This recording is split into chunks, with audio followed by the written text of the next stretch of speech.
Good farmers, who take seriously their duties as stewards of creation and of their land's inheritors, contribute to the welfare of society in more ways than society usually acknowledges or even knows. These farmers produce valuable goods, of course, but they also conserve soil, they conserve water, they conserve wildlife, they conserve open space, they conserve scenery. Wendell Berry.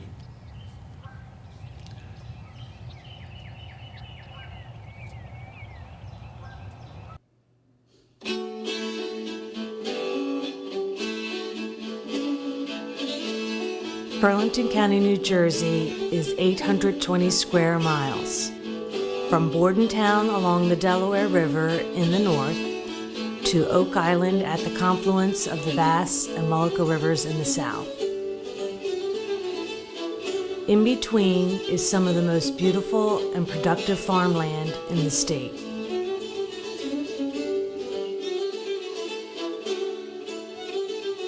This is the story of just a few of those farms and the families that fought to preserve a way of life.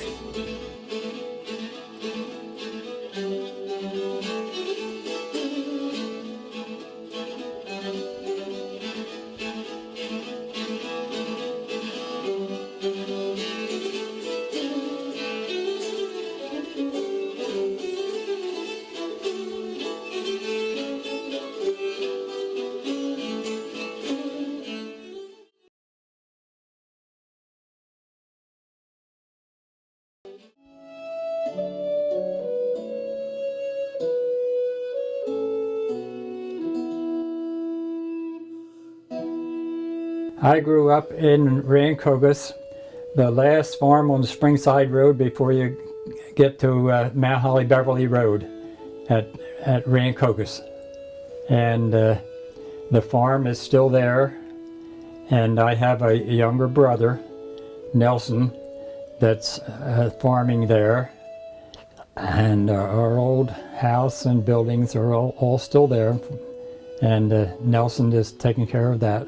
After World War I, starting about I would say 1922 or something like that, they had some pretty nice years along there, because that's when my dad bought his first car, and he bought his truck, and he bought his first tractor, somewhere between 1922 and 1929. He grew all kinds of crops. And he would take them into Philadelphia market.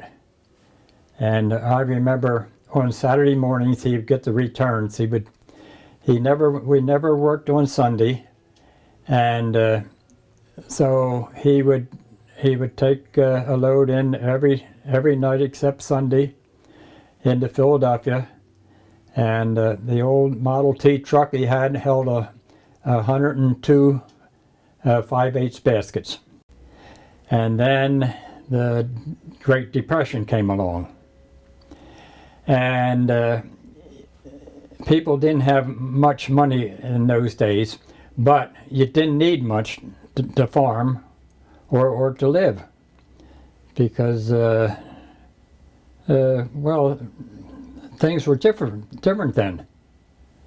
And so then Pop had a bank account in the Morristown Bank, and overnight all the banks closed, and there it was. That's the only money that Pop had. So he had us 5 boys, and my mother worked out in the fields along with us boys, and that's how he came back again.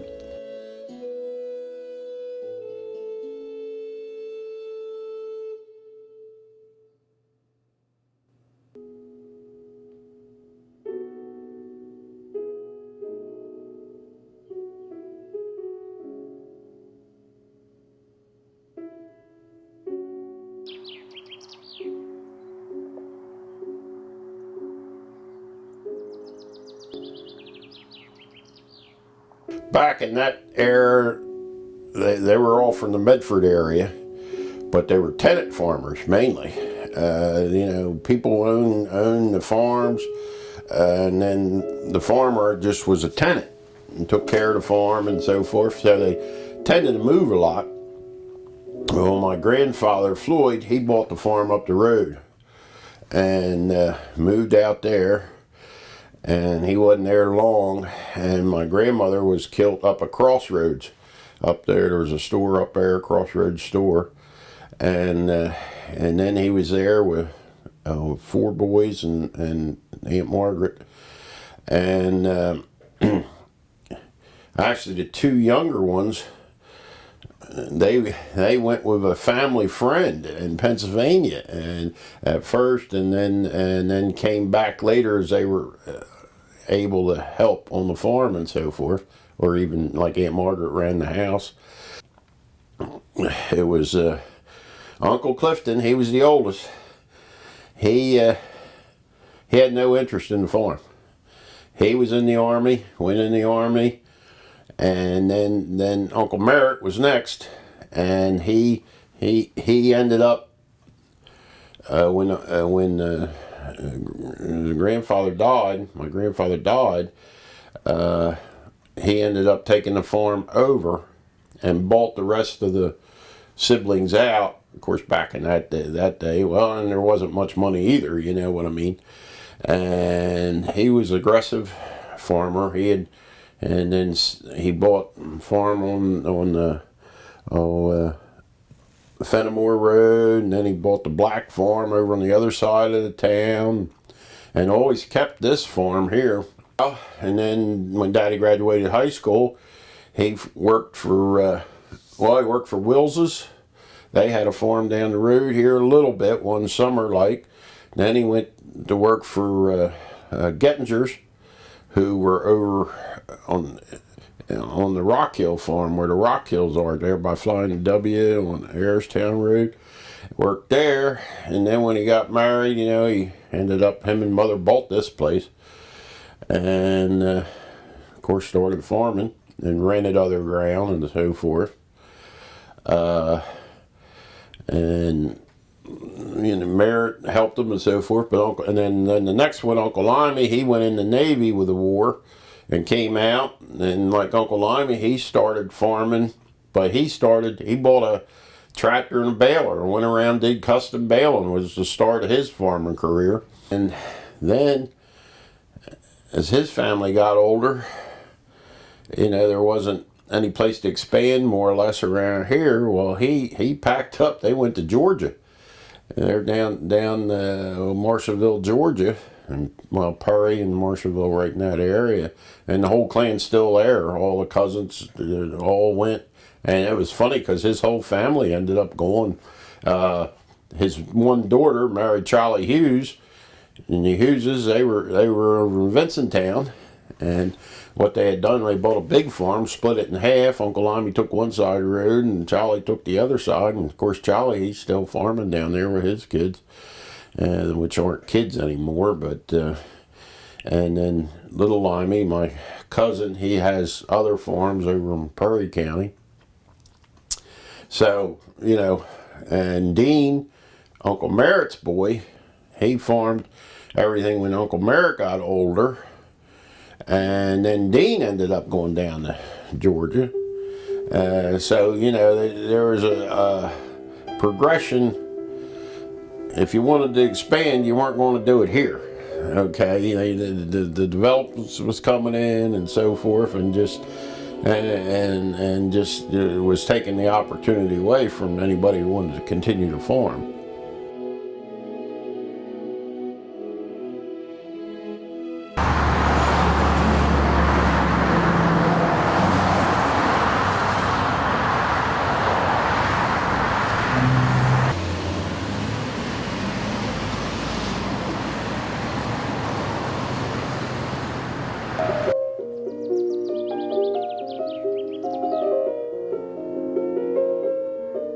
I grew up in a tenant house next door because my great aunt still lived in the main house. But the house that we lived in was one of the newest of the Evans houses. It's on the Cherokee property. It's at the southern end of the property. So if you're on the Marlton Parkway, it's right behind the Evesham Township bus garage. No, the house is still there, and the silos are there, and the new barn that my father built in like 1955-56, he added a new cow barn, and that's still there. The old original barns, there were two beautiful old bank barns with cupolas and the whole bit, and they were unfortunately torched by an arsonist. Dad got up at 4:45 every morning and went out to do the morning milking, and then he would come in 8:30, 9 and have breakfast, and then go out and do whatever depending on the season, what needed to be done on any given day. And we obviously went to school, and my mother was the librarian at the school. I guess by the time I was 10, maybe, yeah, she had started in the school. She started when my sister went to school. And then when we came home from school, it was really neat because Dad was there in the barn, so he was always around, and we would stop and see him. And my great aunt lived in the big house, and we would stop and see her because she gave us candy. We played. At the age of 10, we didn't have a whole lot to do on the farm, although when hay had to be brought in and there was a thunderstorm coming, we were out there in the field helping either roll the bales over so they were closer to the wagon so he could get them on the wagon, or it wasn't unusual that we were driving the tractor even though we couldn't reach anything to drive. And he would load the hay from the wagon, and then when we got to the end of a row and had to turn, then he would jump down and get up behind us and get us around the corner, and then we'd go on down the next side of the field.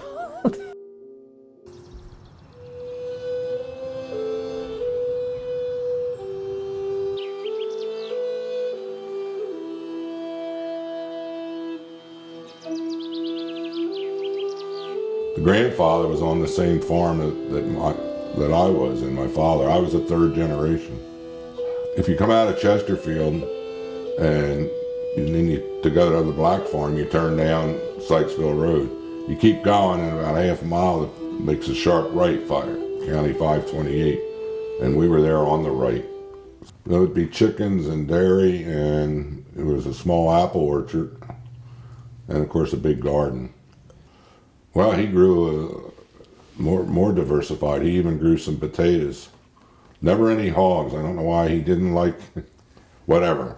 But had chickens and the dairy, and then there was a small orchard, and then the potatoes he grew. The potatoes were mainly went out by the truckload, and the apple orchard was just small. They were sold local. Like in those days, people would buy like 100-pound sacks of potatoes and store them over the winter. And then they would buy some apples in the fall too, and that's basically how, it was not actually where you went to market. He didn't have that many of them really.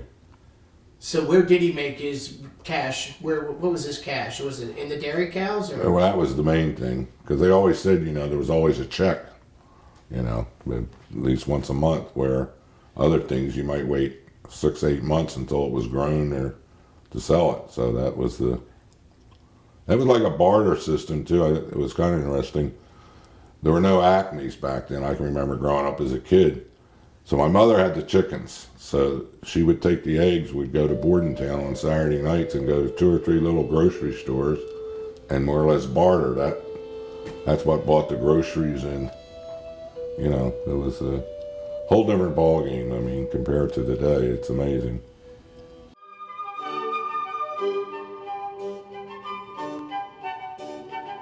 On Church Road, it's about a mile before you get to Route 73. It's where Ramblewood Country Club is now. Yeah. And that house was built in 1811, I think, something like that. And 6 generations of Robertses lived there, and I was the last of 22 born there. Of course, it's all built up now. Earlier, the farms were general farms, but the Robertses always kind of specialized in fruit. And but then over the years, they would drop a crop at a time. And my final years, we grew only fruit. Well, later he shipped through Jersey Fruit Co-op, who originally were in Riverton and then Morristown, Mather, and Glassboro, and shipped all over. A lot of course, supermarkets all over, warehouses, and exported a lot. And we did too, up until the time that we stopped altogether. Yeah, when he was in Mount Laurel, he had peaches. Peaches were important. And he planted a lot of peaches on the Vincenttown farm, only to find out that the elevation was too low. And we got colder temperatures and they often froze out in the spring. When he had peaches, everybody had peaches that weren't worth anything. When they were worth something, he didn't have any. So, and we grew a few for retail later, but 2 years out of 3 we had to irrigate or something to prevent frost damage. But they were a very good retail item. When I was married, we still had 3 teams. We had 5 mules and 1 horse. And probably the reason for that was my grandfather had 23 farms at one time. He had a foreman on every farm. And he liked mules. He would choose to have all mules. But he wanted a horse on every farm so the foreman wouldn't have to drive a mule to church. So that tradition held over. So we had 5 mules and 1 horse, and gradually we got rid of them.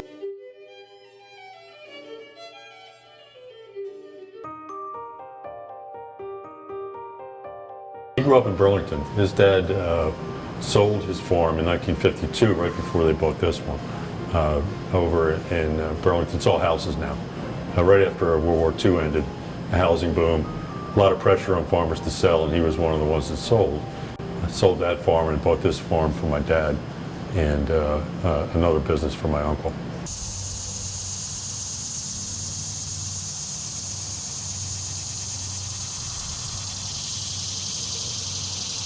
Well, Mom and Dad started as a truck farm where they grew pretty much exclusively sweet corn, and that kind of grew the business. And then Mom put the first wagon out the corner of Church and Hartford Road in about 1960, and then from that's where we've been today. The barn up front here is actually the second structure for retail, built in '69. It's now the checkout.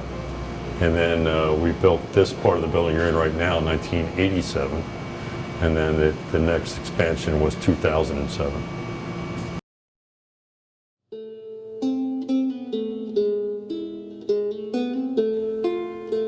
Well, my dad was Jack Allen. My grandfather was Barclay Allen. And my great-grandfather was John Edgar Allen. Now, they've always been on this farm. Because this farm's been in the family for 8 generations. So my grandkids are the 8th generation on the farm. So really I don't know how far back or where they came from. Is all I know they bought this home farm back in, I think it was 1865, and it was bought at a sheriff sale. Yeah, my grandfather was a dairy farmer, and they also grew tomatoes and some grain. No, we used to put up a lot of hay, alfalfa mainly for the milking cows. Our barn would hold 100,000 bales of hay and straw combination. My dad built the first hay elevator. They call them conveyors today, the skeleton conveyors and all. Well, he built a wooden conveyor. My dad was very inventive, and he built a conveyor that started down on the ground and went all the way up through the barn, all the way to the other end. So he had one of the first hay elevators around.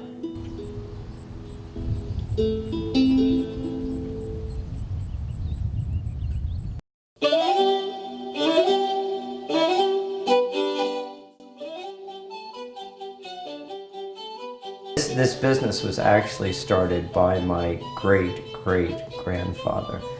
Stephen Lee, when he purchased the land here from his brother-in-law, whose name was McCambridge. And he did that about 1868. And he was one of the original cranberry growers in New Jersey. He was a successful surveyor in Philadelphia. So this was kind of a side venture for him. So my father was raised here, again, near the intersection of 563 and Speedwell Road. He was born there, and that's where he grew up. And I guess my father and his siblings would say they never realized how poor they were until they grew up. And my father had to move to Morristown and live with the family there to go to high school. So then my father had various jobs and growing up. And after World War II, my father's siblings, or his sisters, gave any rights they had to the land here, which was, in that part of the Leaf family, amounted to probably 1,200 acres or so. There were some cousins that owned the rest of Speedwell Track. And my father's siblings actually gave any rights they had, or gave my father and his brother the land, so that hopes that their brothers could possibly start up the family farm again, which had been defunct for a generation, in hopes that they could, become farmers, which was obviously their dream. So then you have my parents then through the 50s and 60s, struggling most of that time. 10, 15 years later in the 60s, they began to, have a more profitable business with enough cash flow that they could at that time begin to expand the operation, because they had two sons, myself and my brother Stephen. They were interested in, continuing to raise cranberries here in the New Jersey Pinelands. So he joined in the early 50s, a lot of New Jersey membership. And that cooperative has been essential to our success here as New Jersey cranberry growers. It really has. However, I would take anyone to task that New Jersey, right here in the New Jersey Pinelands, is the best place, I think, in the world to raise cranberries. We have the highest production. Sometimes it gets a little warm in the summertime, which can be a challenge. But it's hard on a large scale for anyone to match the production.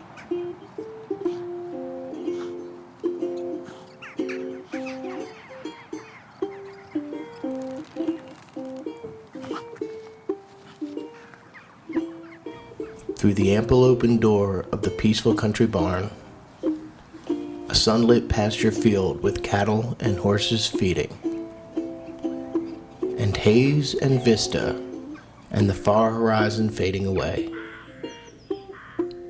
Walt Whitman.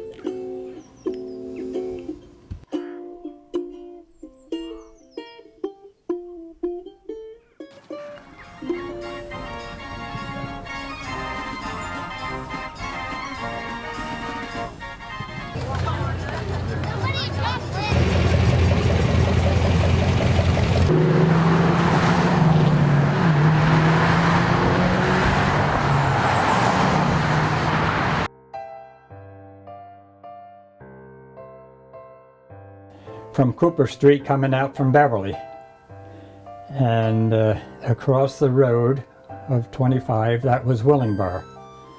And that was old Willingboro before Levitt moved in there to develop it.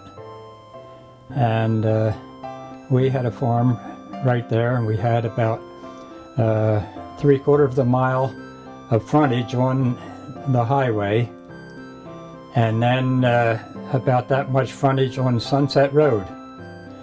So our farm was pretty near all frontage, and I had bought the farm next to where Sadie's father was farming, and Sadie's father and mother had 10 acres there on Route 130, and So then I bought the Clarkson farm.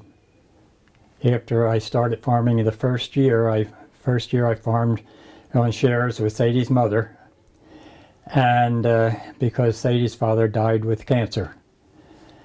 And so then I bought the Clarkson farm. That gave us about 52 acres and a lot of frontage. All of Willingboro was poor farms, except about 3 farms right along Route 130, which was a real fine silt that had been flooded at one time apparently, and you couldn't find a stone anywhere on the farm. And it was a real fine silt, and we was early.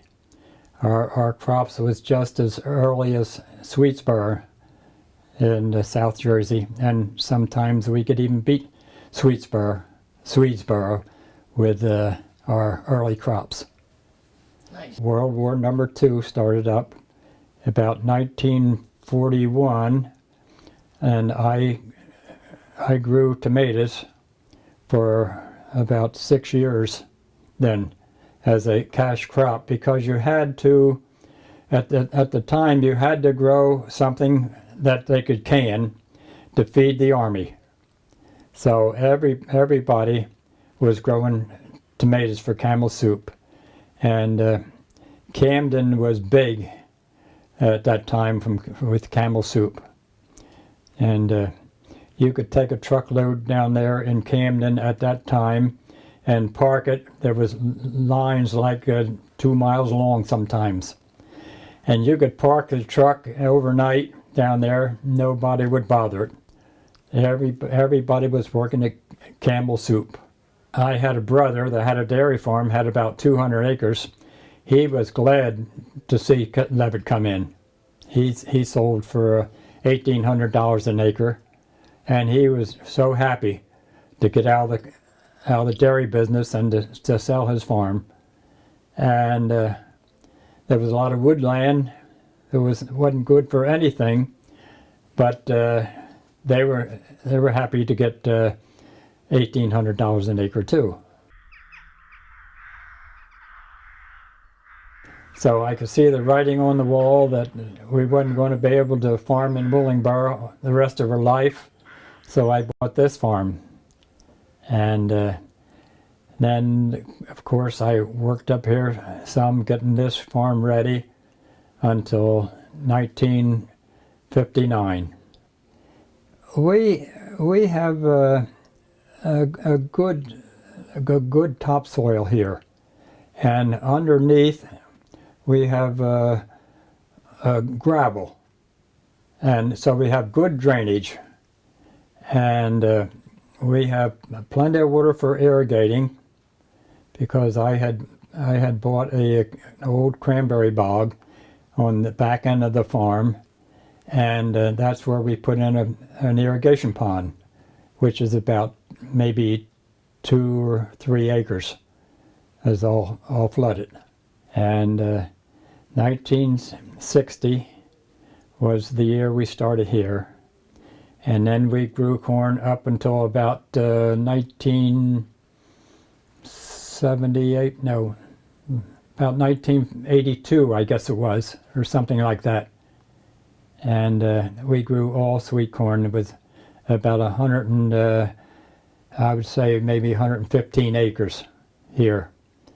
But we grew it right, and we packed it right, and we never had one complaint.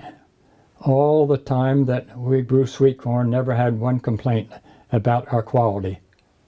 I grew, after we stopped growing the sweet corn in 1982 or 84, right along in there, I started growing soybeans.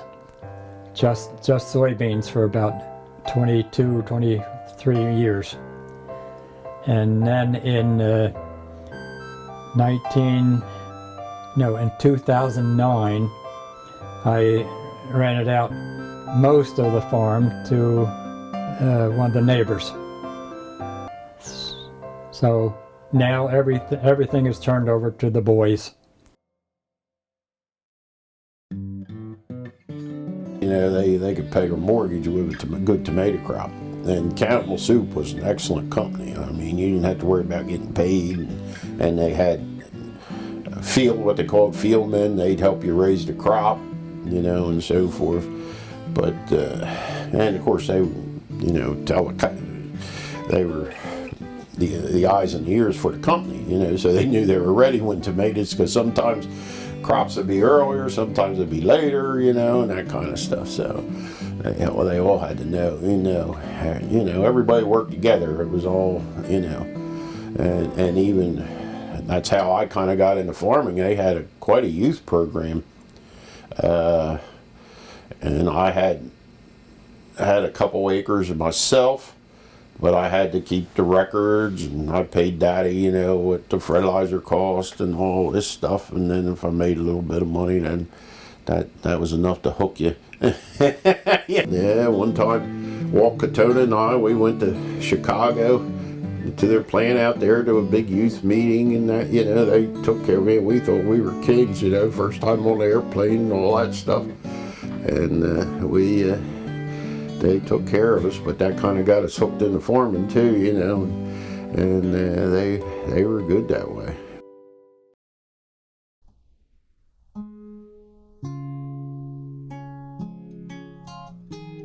Ed Johnson, as he was known, you know, thought that ground was never going to be worth more than $1,000 an acre, and so he sold for development then, and as I said, helped my dad set up in Medford, which was out in the sticks at that point. Lenape High School came along soon thereafter, and Bill and Betty put a little wagon down on the corner in 1960, and that's where Johnson's Iced Corn and Johnson's Corner Farm came from.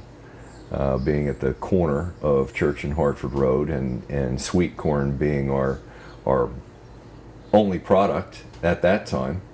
That's how Johnson's Corner came to be, and the Johnson's Iced Corn was born from the tray, the masonry trough that would go onto that wagon every morning and be filled with fresh picked sweet corn and then mounded with chipped ice. And it was hauled down to the intersection of Church and Hartford every day and shaded by a beautiful canopy. And so we started out by keeping the corn ice cold and fresh.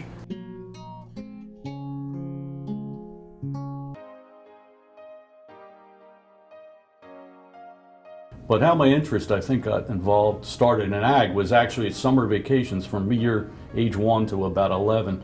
Friends of ours in Philadelphia had a cottage down right by Kirby's Mill on the creek. So that was our big summer vacation, going there for a week. And you know, it's kind of ironic, it went by Johnson's farm a million times. You know, little did I know I'd end up being good friends and working with them over the years, you know. So just about how I actually ended up here in Burlington County had to do with Abbott Lee. And we were classmates at Del Val, and I was working in Illinois for a big farm co-op, similar to Agway, except 100 times bigger, and I was in the head corporate headquarters. I had a good job, and Abbott sends me a Christmas card, and he goes, yeah, hope things are going good for you, Ray, out in there. Like, you know, back here in Jersey, our county agent just retired. Why don't you come back to New Jersey? Ha ha, and like as a joke, you know. 38 years later, here I am, and that was all because of that one Christmas card, you know. So, but if you look back in the early and mid 1800s, university education was designed for 3 basic groups of people: professional lawyers, doctors, and priests and ministers. That was it. I mean, that was all the fields you could take, you know. So then, the wisdom of the fathers of the country and other people started saying, well, we need college level education for what they call the practical sciences, and that's where we come into it. Agriculture, and it was homemaking was another one, and 4-H and youth development. So we were enacted because to become a bridge from the university with the latest research down to the grassroots levels, e.g. the farmers. So that's really our role. Now specifically, what do? Well, we're teachers, we're researchers, we're promoters. I mean, we're the jack of all trades. Well, a couple of things, one of which, of course, is the soil type. Generally, fruits and vegetables like soils that are well drained and warm up early in the springtime.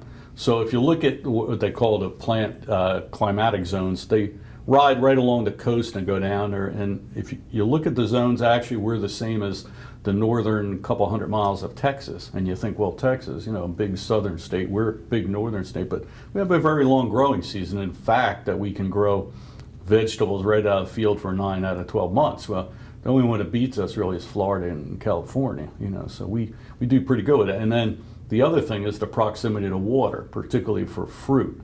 It's frost-free days you're looking for good locations. So that's another factor. And still another factor way back when in the early 1800s is the proximity to large cities. You know, there was no transportation, no trucks, horse wagons. So if you were to feed Philadelphia, say, for example, you had to be within, you know, 10 or 20 miles. You know, you couldn't really be that far. And that's way down, and actually not far, I think, from Hunter's Farm.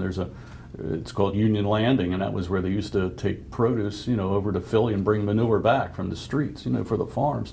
Well, farms were wholesale farms, okay? And what they would do is go down to Philadelphia every night to the food terminal or to New York and sell their stuff, you know, tractor trailer loads, half a tractor trailer loads, large amounts of produce. Well, now, you know, I could probably count how many of those there are on one hand, you know. Not to say there's many more farms, but what they've done is diversify. So they'll have some wholesale, some, the term I came up with is called semi-wholesale. What I mean by that is not directly to people, but they'll sell to other farm markets. You know, maybe sell 20 crates of corn or 50 or whatever. They're not selling whole tractor trailer loads, but they're selling more than an individual, you know. And then the latest innovation, the two latest innovations is, of course, road stands and pick your own and direct, you know, agritourism. That's a big thing. 10 years ago, if you would have mentioned that word, people wouldn't really know what you meant, you know. In other parts of the country, I have to laugh. Like, I've seen notices of their programs. Oh, we have this new thing coming out, agritourism. Well, we've been doing that for 10 or 15 years. You know, it's not new to us anymore, you know.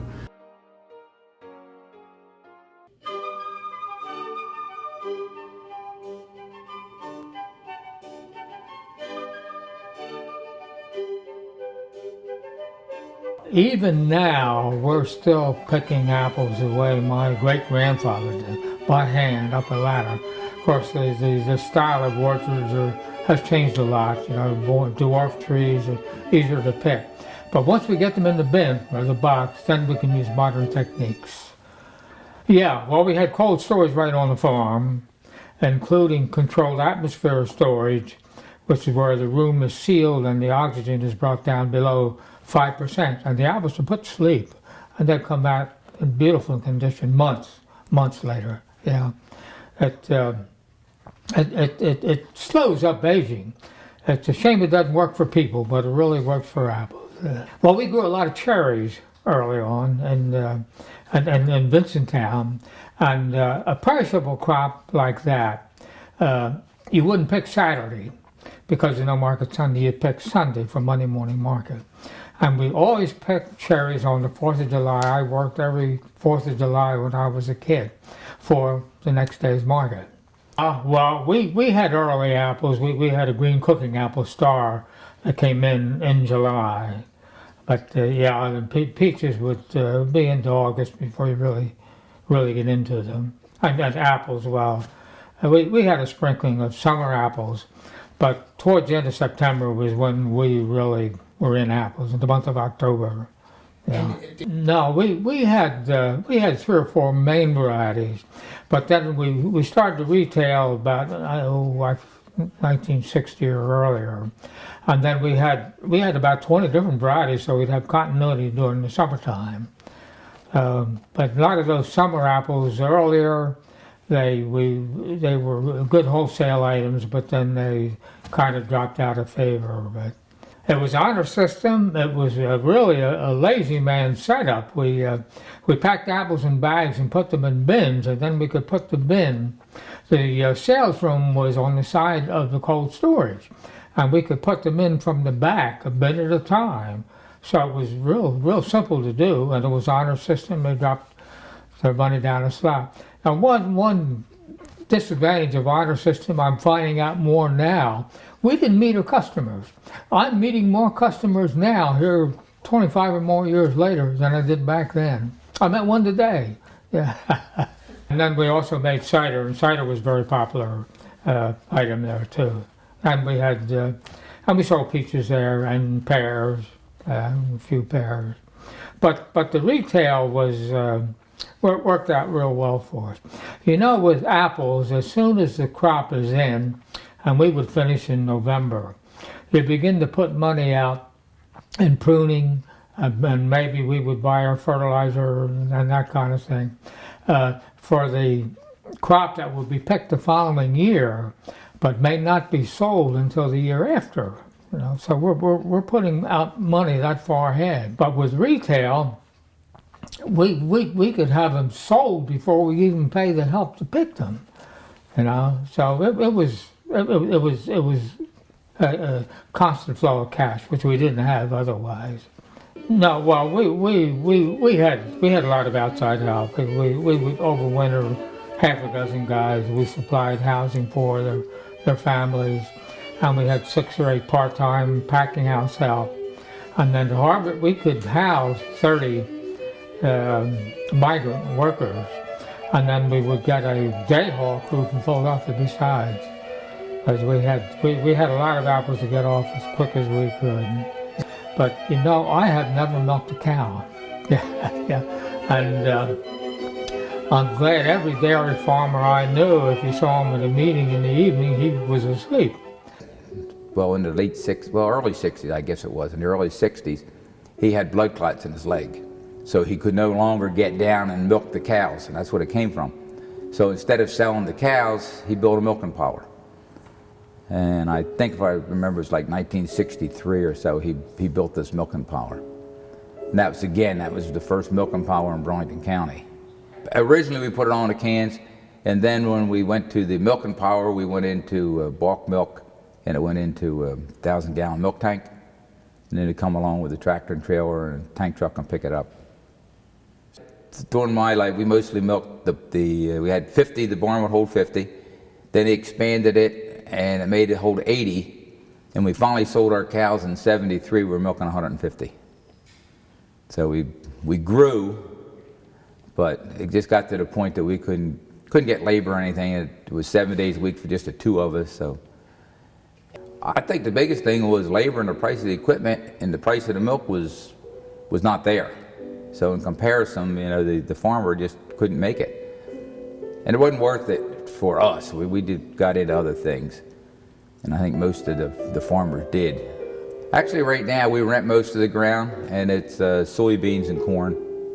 Well, that's easy for us, the cows. I didn't have a love for them, so when he decided to rent the farm to me, he sold the cows. I just wasn't. You gotta like what you do, but if you're dealing with animals, you really have to love it. It's a whole different thing, you know.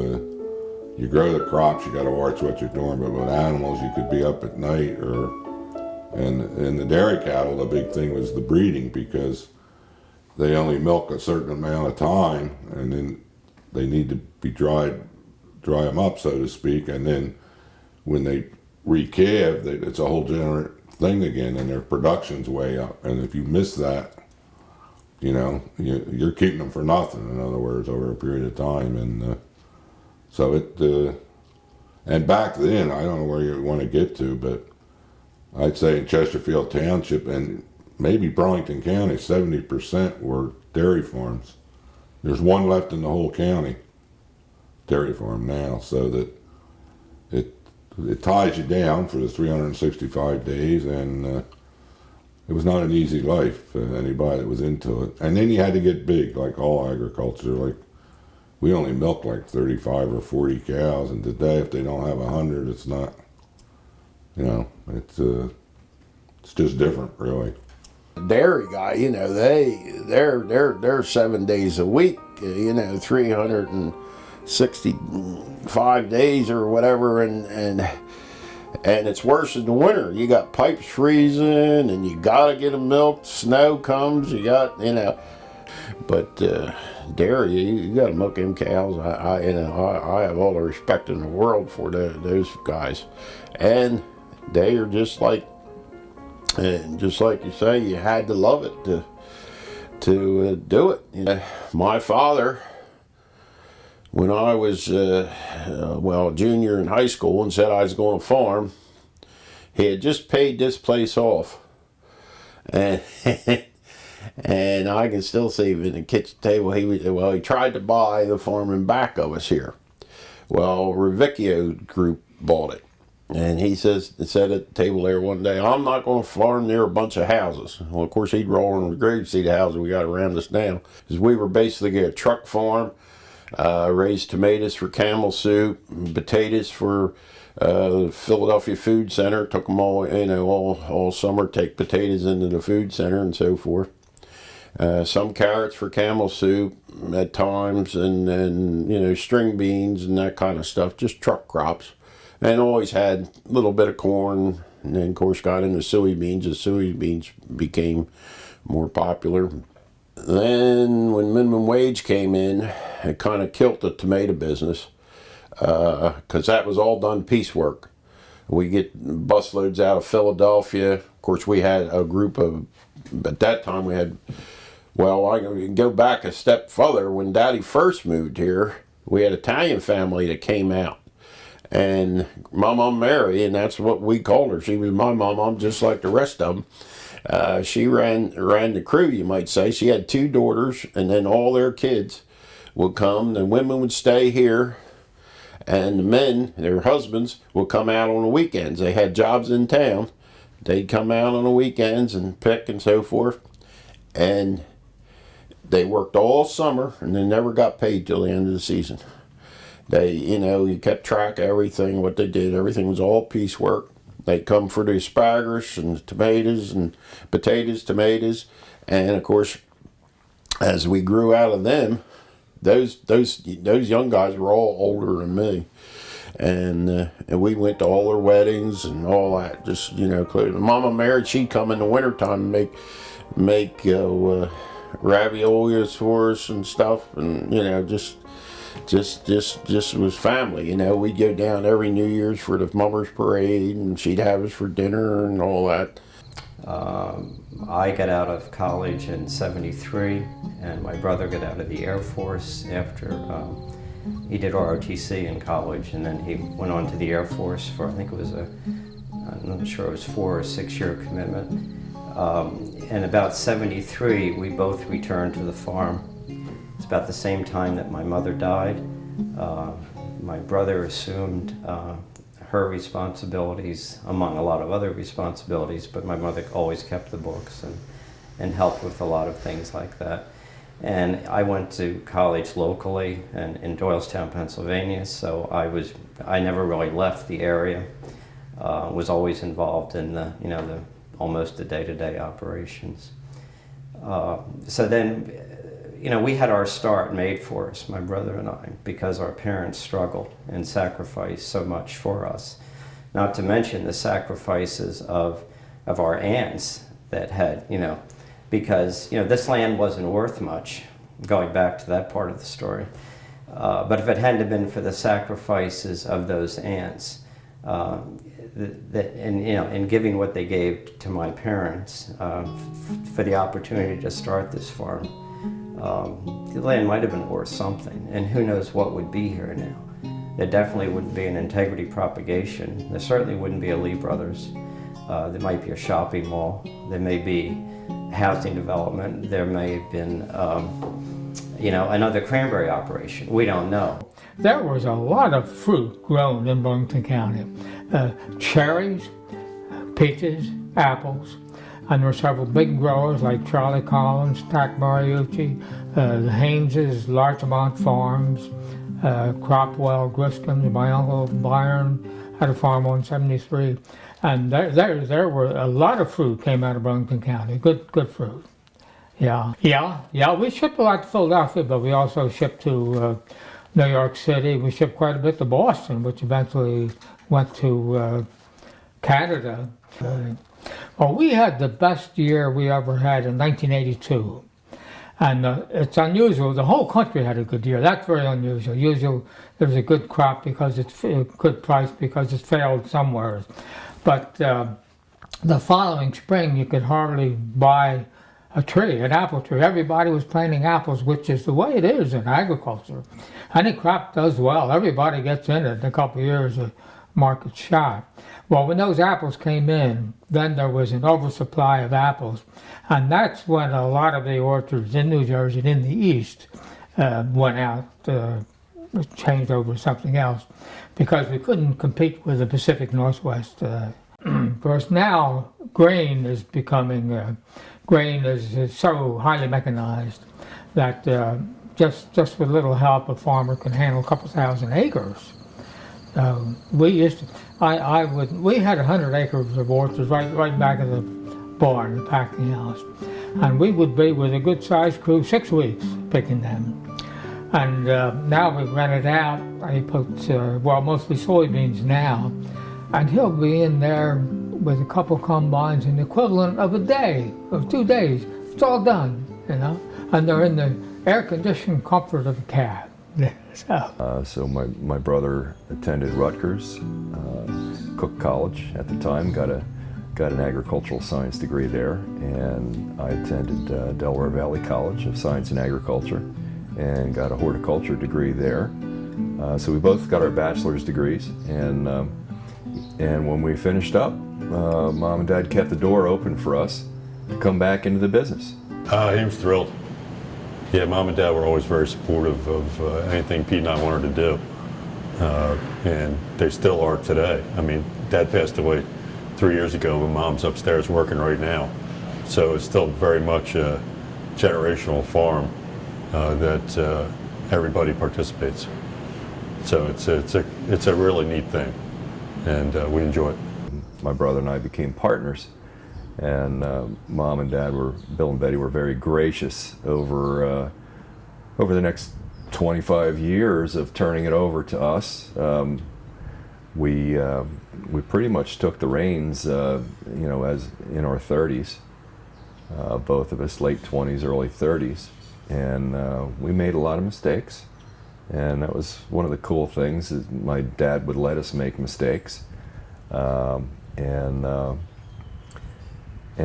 you know, we found our success in what's today called agritourism, with pick your own crops and school tours and farm animals to feed, and just getting the general public on the farm involved with the harvest and marketing what you grow to them while they're here.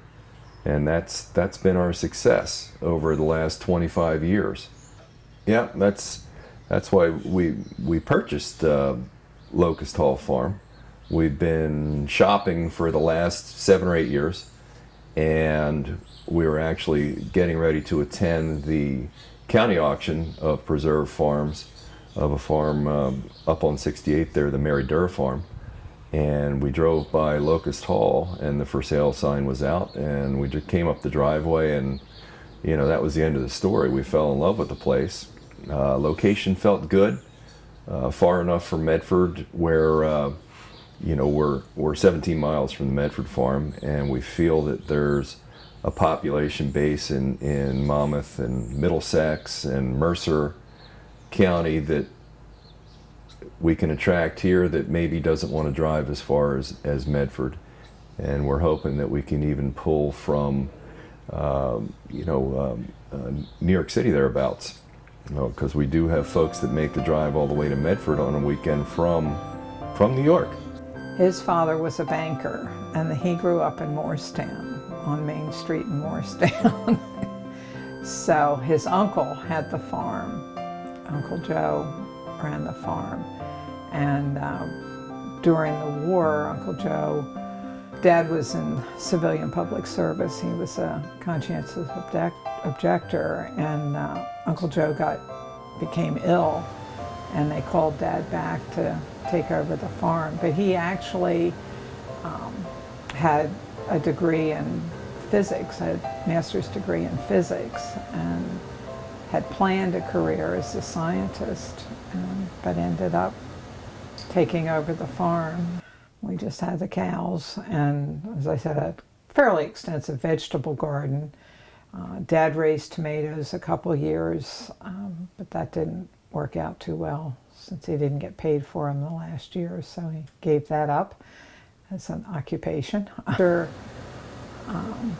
he stopped with the cows, then he rented the land for a while, and then Kiki Constantinas approached him first because he liked, I don't know whether you've been to Cherokee, but the football field is just this natural hollow, which was our sledding field. And so Kiki saw that and thought, what a perfect stadium, you know? And so he approached my parents and asked if they would be interested in selling. So that was the first piece of the farm that was sold, and the middle school bought below that and built the Marlton Middle School. And Dad was very determined that he didn't want houses on it. He wanted it to be somehow public property. He never felt, he really never felt he had a right to own that land, that his ancestors had taken it away from the Native Americans, although, you know, we have the Indian deed, and we also have a deed to Margaret Cook, who actually owned the property. But he still felt that, you know, the Native Americans had been ill-treated and kind of pushed off, and so I think he thought putting the land back into public use, he gave a large portion of it, or percentage-wise not, but a number of acres to the Green Acres program there around the mill pond and so forth. Early on, actually, that was the first piece of the farm that he got rid of.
I love walking out to the farmers' fields to paint.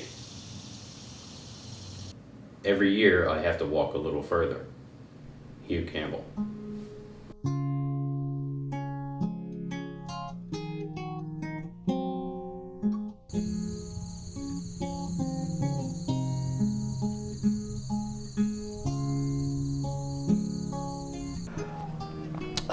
Farmland preservation as well, of course, it's an excellent thing, and I wish it had started sooner. I wish we could have gotten more land in it, and because this land would be gone.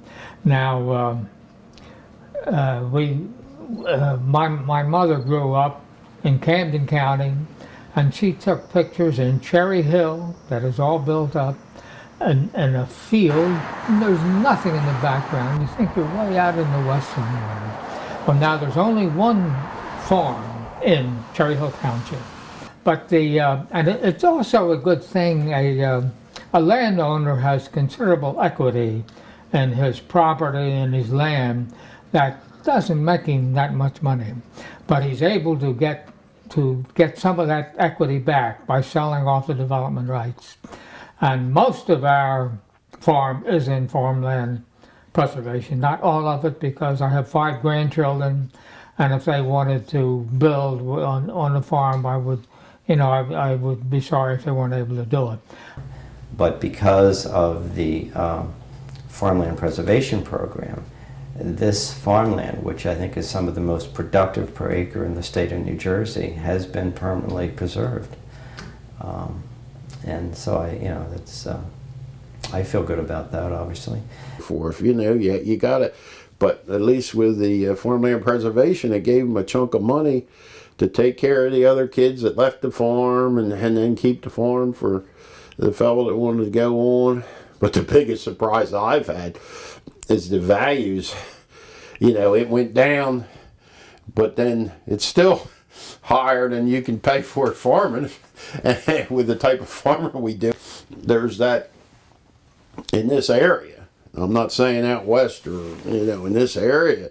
There's the people that have them two incomes that want to live out in the country, and they give the competition. They want us a state. But it still leaves the ground open, and guy can come in and rent it at a reasonable rate, and go on, and everybody kind of gets what they want. I think it's better that the public shares in the expense of keeping the ground open. It wasn't fair that the farmers had to carry it all the time.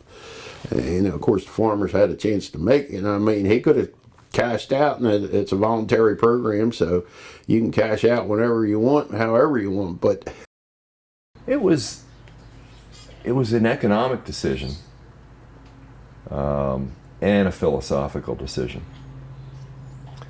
because of our location in Medford, where we had high, well-drained soil.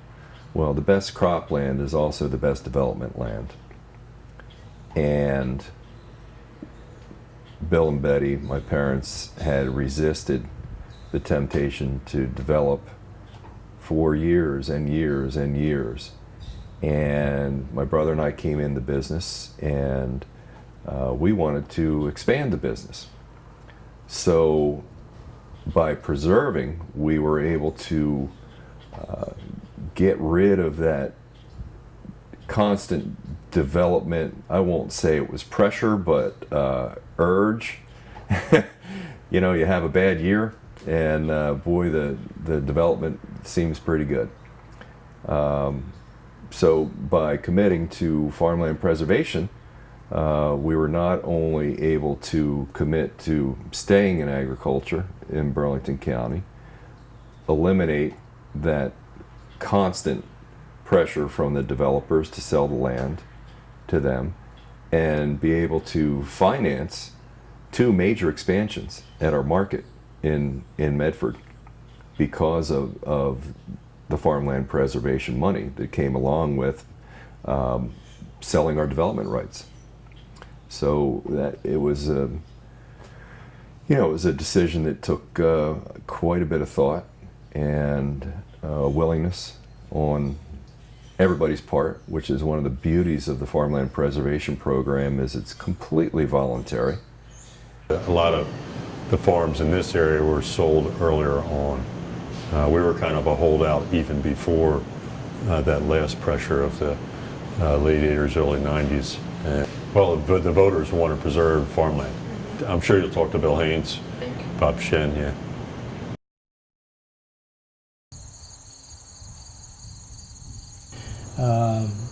We did follow the activities of the organization, I think it was called the Blueprint Commission. It met in Lumberton, and it was active in farmland. They were trying to establish the blueprint for farmland preservation. The public has supported bond issues for agriculture preservation. All kinds of questions on the ballot have all passed. So you've got a public that's supportive. Of course, New Jersey is the most densely populated state in the nation, so I think the support is, I think people understand pretty well what the preservation program is by this time. And yeah, Martha Bark sort of filled my shoes when I left, did a great job. All that was part of what we were trying to do. Not only preserve land, but in the case of cranberry, blueberry, we needed to do it so that it would preserve generations of farmers as well.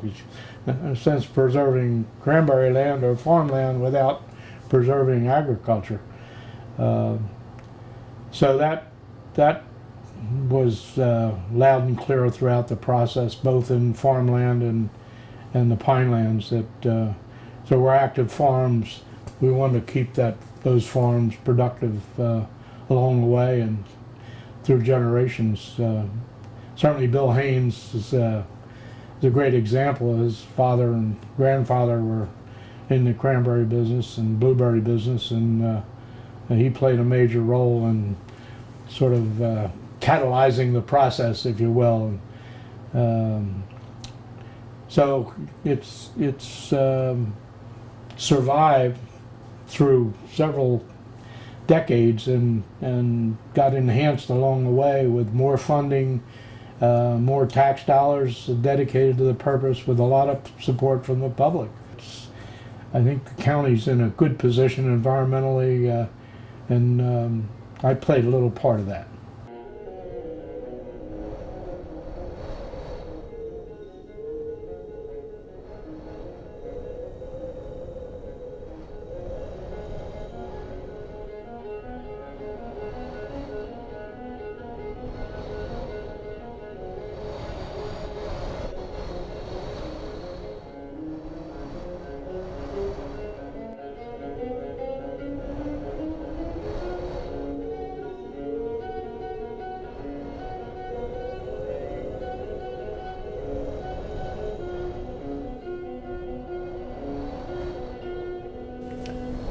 The farmer has to be an optimist, or he wouldn't still be a farmer. Will Rogers.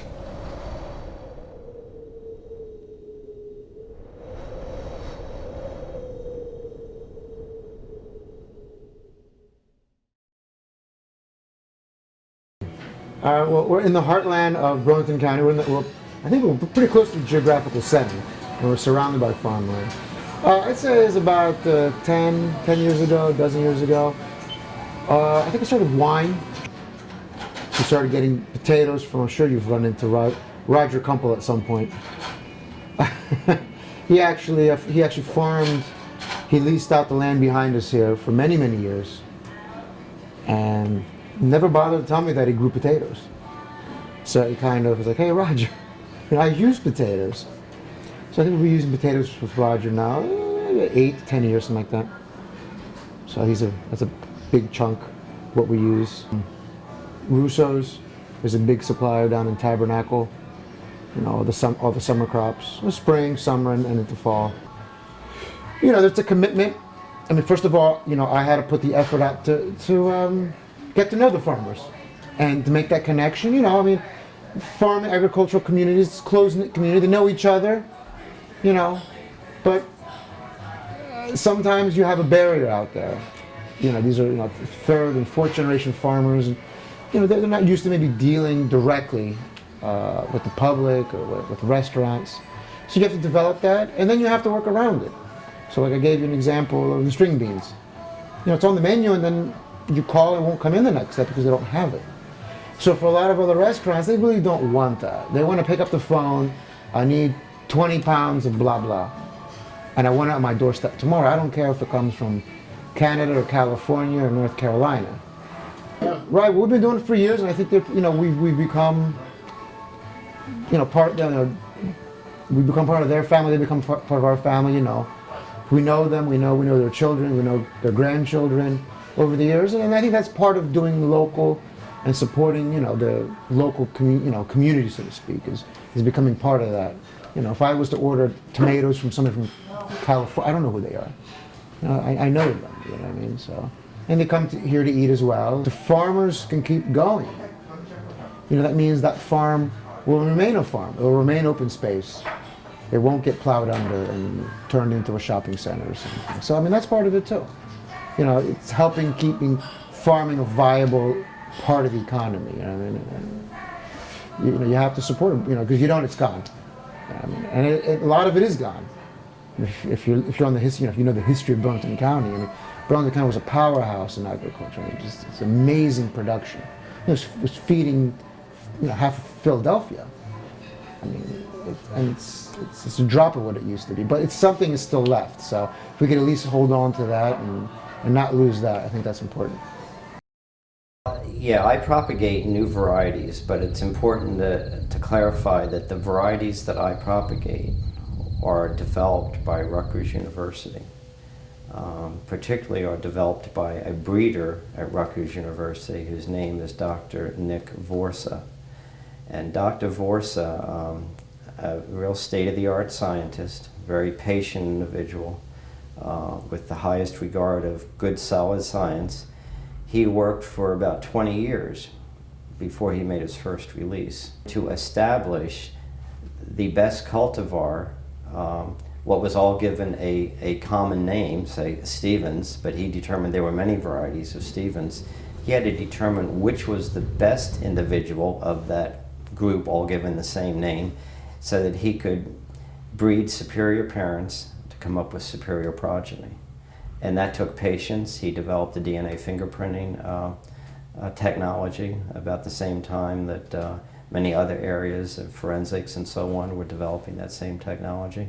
He developed it for cranberries. And so it was through his patience that Rutgers University has developed varieties of cranberries that, in my opinion, and I believe there are facts there now to support that, are second to none. If you're a good business person and have a good idea about marketing and how you're going to sell your product, you can learn how to grow things. I think, if somebody's passionate about a business or a section of business like, wineries or something like that that's kind of happening now, I think the marketing end of the business is very, very important, especially if you're going to invest a large amount of capital into an upstart business. You need to know who your customers are and how you're going to sell your product. Is it going to be profitable at the end of the day? So I think somebody that's new, I encourage them to give it a try. We're a very supportive community too, so if you want to try it, I'll be there to help you, or any other farmer in the area would be very supportive. And there's always a lot of lamenting about the fact that there's not many younger farmers, and there isn't. That is a truism. Matter of fact, an article just came out that was saying in Wyoming in 20 years they would have no farmers under 35, and I think that's it was said for it to get effect. But it is true, the farmer age is getting older. And, the latest statistics from USDA said the average age of farmers is 59. But ironically, and this people don't believe me when I tell them this, but I have 6 farmers that still farm and still work over the age of 93. One of them just died in November. We gave him an award. Unfortunately, by the time we gave him the award and he actually received it, he died. He was 97, almost 98. And he was still farming and still going out with the men and telling them what they had to do, so. We have one teacher down at the middle school, and then we have 4 teachers up at the high school level.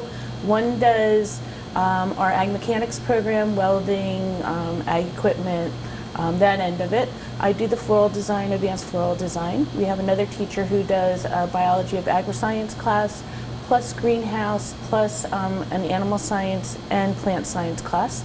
And then we also have another teacher who does greenhouse, nursery, landscape, and a small engine class. So we have a wide variety of classes that entail different pathways in agriculture. So it's a really neat program for the kids to be involved in, and they can kind of see which area they want to go into it when they leave here. We also have a field out here. We have about 20 acres that we farm. And it's a learning experience for the kids. Right now it's in soybeans, and we actually sell the soybeans. They go through the whole business process of it and the marketing of it, and then the kids can decide once it goes over to the Purdue granary how much to sell it for, whether we should sell it on that day or maybe we should wait a week. What's the market going to do? And that's a really neat thing, because then you have a lot of the other students who live on farms going, oh no, Dad says you should hold, not sell, and then somebody else says, no, sell now. So that's a really, really neat adventure for us to see what the kids come up with, because we want them to take ownership of everything, so they're learning constantly. And we have a lot of students that still come from farms. I mean, not everybody is a farmer per se, but so we try to keep that whole idea. We have students that are going back to the farm. We have the Good Enough Farm right across the street here, and the Good Enough boys have, well, one went through our program, was an FFA officer for us, was a state FFA officer, which is really cool. And now he's in the farm production at home and working the farm with his dad and his grandfather. The key thing is at National FFA Convention, it's over 60,000 FFA members from all over the country, and they all have FFA jackets on. So you have New Jersey, and people go, "You're from New Jersey? What about the Jersey Shore?" That's what they think of us. They don't think we have any, the corn is great, the tomatoes are great, you know, things like that. So it's kind of, they think of the New Jersey Turnpike, what exit are you off of? Farming is a very hard industry. I have a student that just graduated this year who was like, "No, I'm going to just farm. I'm farming, Mrs. Hamilton." And then now he's doing that part-time because the farm can't sustain everybody, his dad, his grandfather, that type of thing. So he's going to do that part-time. He is out working another job, and that's how it is. So we're trying to get them to see that, hey, you can do other things, but you can also go back and do your passion. And he does have a passion for farming. That's what he should be doing. We have several different ones because they are local in this area, in the Springfield, at the Springfield farm, which they just opened up last year. And we do have a lot of students that go over there and work in that agritourism area. We're a lot of kids' first job, and we teach them how to work, because we'll bring them in at 15, 16 years old, sometimes even 14, and hopefully give them a good work ethic that they can carry on with in whatever they decide to do. We are a major employer in Medford now, and I think that the local community appreciates that. Meaning the Medford, Mount Laurel, Chemung, Tabernacle, Chatsworth. The Lenape High School district is where the bulk of the staff comes from in Medford, and so we're hoping to do the same thing out here in Jobstown with the Northern Burlington High School district. Last year we were able to attract a bunch of great kids from Northern Burlington just by working through the FFA program, which is going gangbusters at Northern Burlington right now. Got 3 kids working here today because they're on Easter break that we got from Northern Burlington through the FFA. Great kids. We really take a lot of pride in what we do here as far as getting this kid his first job and bringing him up through and teaching him how to be respectful of his customers, the place he works, great work ethics, and a lot of the kids that work here go on to great things, or some of them even stay. We've had kids, they're young people now, that come back and help us in the fall. Some of them have been here 15, 20 years, just coming back on a seasonal basis, and they just love being here. Yeah, well, there are more profitable ways to make a living, but we need those young people. We need them badly.